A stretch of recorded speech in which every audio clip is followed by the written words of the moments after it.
الحمد لله والصلاة والسلام على من لا نبي بعده أما بعد فأعوذ بالله من الشيطان الرجيم بسم الله الرحمن الرحيم السلام عليكم ورحمة الله وبركاته. محترم طالبان ورونو، امید ده چې تاسو ټول به روغ او جوړ یوئ. نن به هدایت النحو درس نمبر 3 شروع کو. په درس نمبر 2 کې موږ تاسې یو څو ابتدایي خبرې کړې وې چې اخکې موږ تاسې 4 مباحث وویلې. اول بحث کې خطبة الکتاب و، یعنی دا کتاب خطبه وه چې اما بعد پورې وه. دویم بحث کې تعارف د کتاب و، او دریم بحث کې موږ تاسې د هدایت النحو او د کافیې په منځ کې فرق بیان کړی وه، او څلورم بحث کې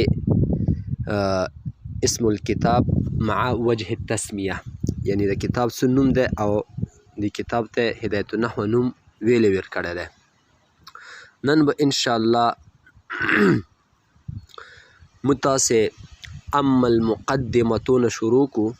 اول به زه تاسو ته عبارت وایم: اما المقدمة ففي المبادئ التي يجب تقديمها لتوقف المسائل عليها، وفيها فصول 3.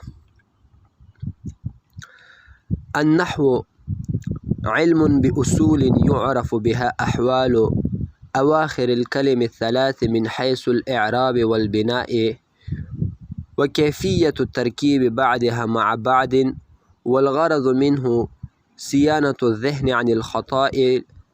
عن الخطأ اللفظي في الكلام العربي، وموضوعه الكلمة والكلام. ترجمه ته غوږ ونیسئ. اما المقدمة، هر چې مقدمه ده، ففي المبادئ التي، په دې مقدمې کې به هغه مبادیاتو نه بحث کیږي، یجب تقدیمها، چې دغو مبادیاتو تقدیمول، مقدم کول واجب دي، لتوقف المسائل علیها، ځکه چې د مسائل په دغو باندې موقوف دي. وفيها فصول 3، او په دې مقدمې کې به 3 فصله متاسیه یو. اول فصل چې ده، فصل النحو، نحو چاته یایي؟ د نحو تعریف ته غوږ ونیسو. علم باصول، دا یو علم ده په هغو اصولو سره، يعرف بها احوال اواخر الكلم الثلاث، چې پیژندل کیږي په دغو اصولو ذریعې سره هغه حالات ده وی کلمې کوم حالات مو ته معلومیږي، هغه آخر حالات یې راته معلومیږي. الثلاث، هغه 3 حالات. انشاءالله دغه نه به زه بیا تفصیلي خبره تاسو ته کوم. من حیث الاعراب والبناء، د دې حیثیت نه چې دا کلمه معرب ده که مبني. وکیفیت الترکیب بعدها مع بعد، او دا علم النحو چې کوم اصول دي په دغو سبب مو تاسو ته پیژندل کیږي هغه کیفیات د ترکیب د بعضو سره. والغرض منه، او غرض د نحوي شی دی هغه دا د صیانة ذهن عن الخطأ اللفظي، ساتل د ذهن دی هغه خطا د لفظي نه فی کلام العربي، په کلام د عربو کې. وموضوعه، او موضوع سره د دغه علم النحوي الکلمة والکلام، هغه کلمه او کلام دی.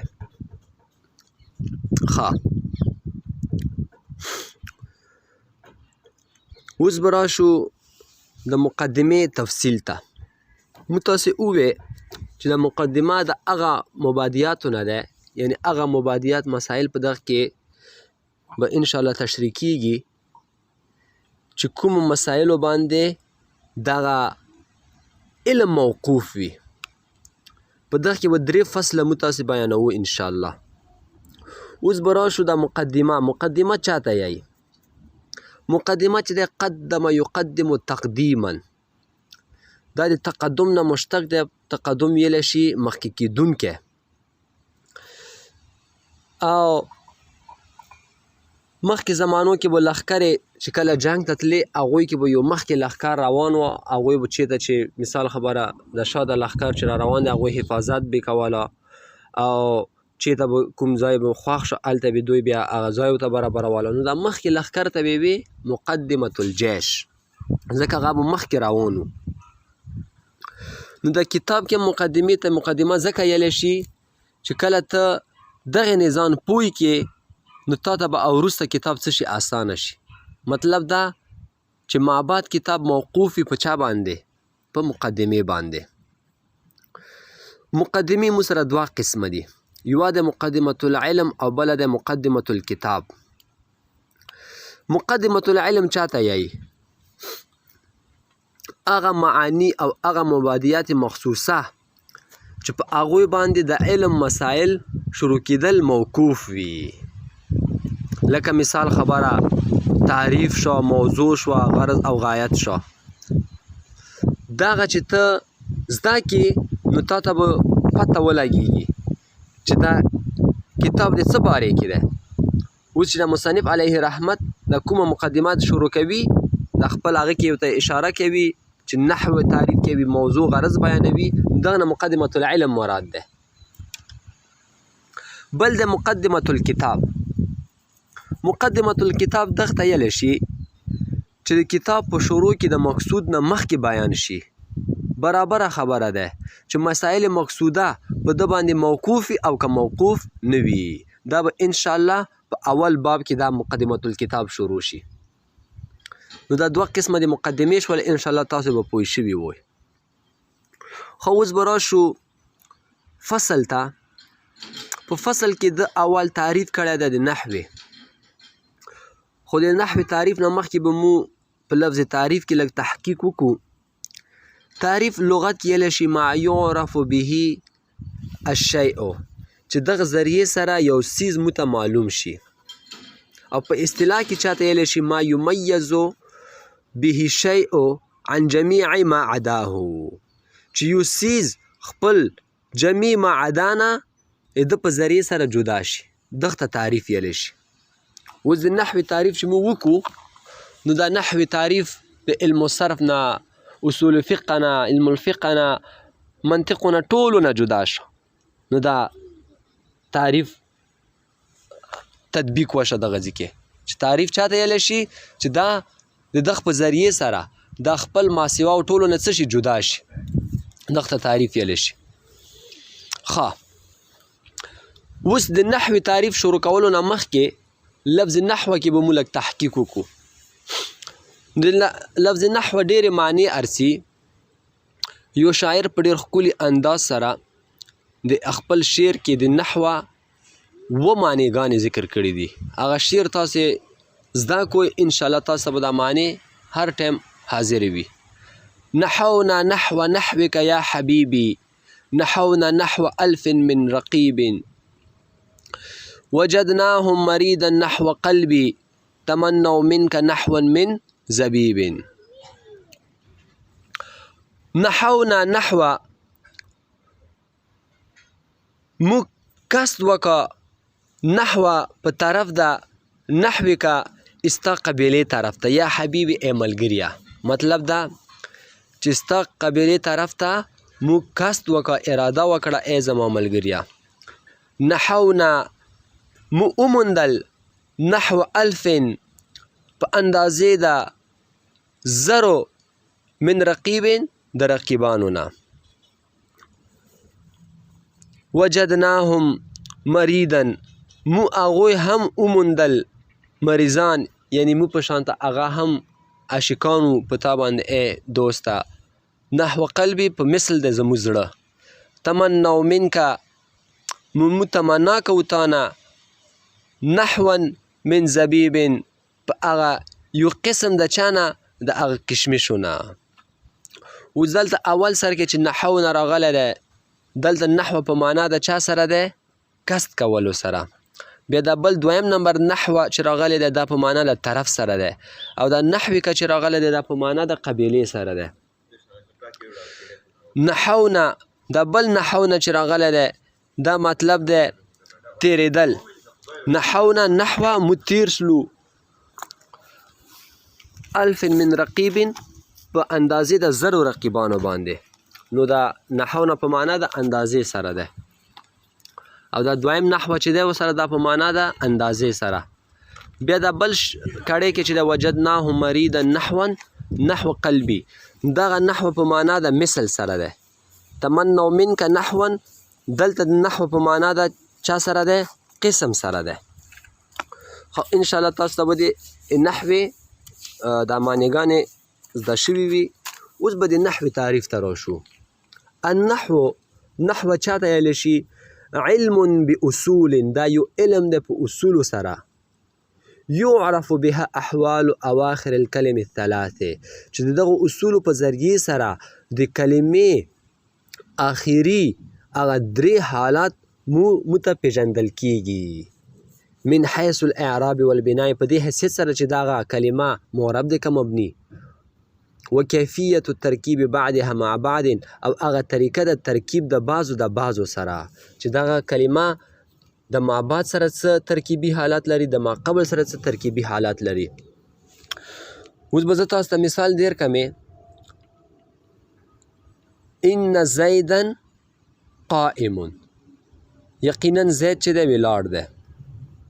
اوس زیدن دا منصوب دی. ویلې منصوب دی؟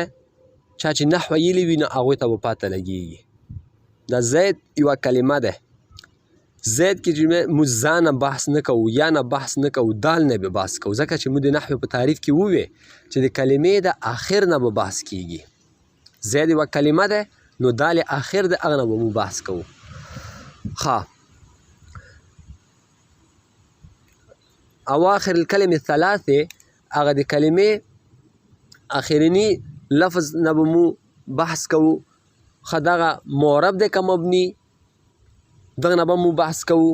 دا به انشاءالله وخت سره تاسو ته به ځای راځي، هغه ځای کې بیا زه تاسو پوهوم چې دا معرب او مبني څه مطلب لري. ښه، وکیفیت الترکیب بعدها مع بعد، دا زید ترکیب څه حالات کې، ترکیب څه کیفیت دی، څه طریقه دی چې زید اسم دی که خبر دی د ان دپاره. زید چې دی منصوب ویلی دی او قائمون مرفوع ویلی دی. نو دا چې چا نحوه ویلی وي هغوی ته به دا پاته لګیږي. سبا چې چېرته هغه کتاب مطالعه کوي، عربي کتاب کسي، نو هغه ته پاته لګیږي ان زیدن قائما به نه یایي، ان زیدن قائمون به یایي. دا خو ما تاسو داسې یو اړیکې غوندته مثال درکړه چې دا تعریف پې څه شي تطبیق شي. خو اوس به راشو بل بحث ته. اول بحث چې دی دا په تعریف کې وشو. دویم بحث ته به راشو چې هغه دی په غرض او غایت کې. د نحوې غرض څه دی؟ ډېر ملګري نحوه د نحوې کتابونه ختم کړي خو په غرض یې پوه نه شي. د نحوې غرض دا دی، خپله مصنف علیه رحمت بیان کړی دی، صیانة ذهن عن الخطاء اللفظي فی الکلام العربي، خپل ذهن بچ کول د چا نه؟ هغه خطای لفظي نه په کلام عرب کې. اوس چا چې نحوه ویلي وي نو هغه به ان زیدن قائمون یایي، که نحوه نه ویلي نو هغه غریب به یایي ان زید قائمون. نو د نحوې په ذریعې سره نو د عربي په عباراتو کې به ستا لفظي غلطي څه کېږي؟ محفوظ کیږي، هغه نه به ته بچ کیږي. دریم نمبر بحث ته به راشو. ښه، د غرض خپله غرض په لغت کې چاته ویلی شي؟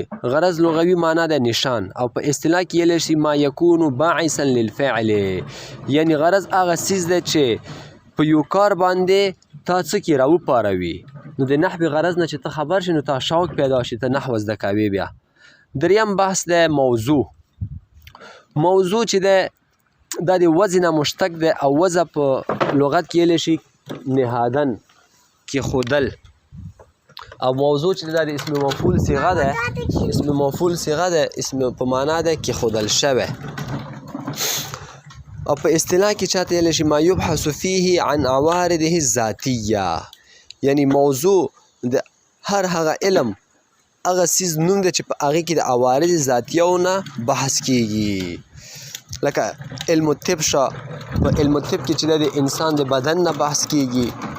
همدا رقم ته صرف چې دی هغه کې د صیغې نه بحث کیږي. اوس د صرفو دپاره چې عوارض ذاتي چې دي هغه شی دی هغه صیغه ده. علم الطب دپاره عوارض ذاتي چې دي هغه شی دی بدن ده. نو نحوې دپاره عوارض ذاتي شی دی چې کوم ذات سره نحو تعلق لري هغه کلمه او کلام ده. نو موضوع ده علم نحوي شی دی، خپله مصنف علیه رحمت ذکر کړی دی الکلمة والکلام. نو نن دپاره همدا درس بس دی. انشاءالله سبا ته به د کلمې نه بحث شروع کوو او تاسو ټول ملګري دا درس ښه په شوق واوروئ او بیا به انشاءالله څو ورځې بعد به مو تاسې اجرا هم شروع کیږي. دا ابتدایي خبرې دي، دغو کې خو چونکې اجرا کیږي نه، انشاءالله بیا به مو اجرا هم شروع کوو. وما علینا الا البلاغ.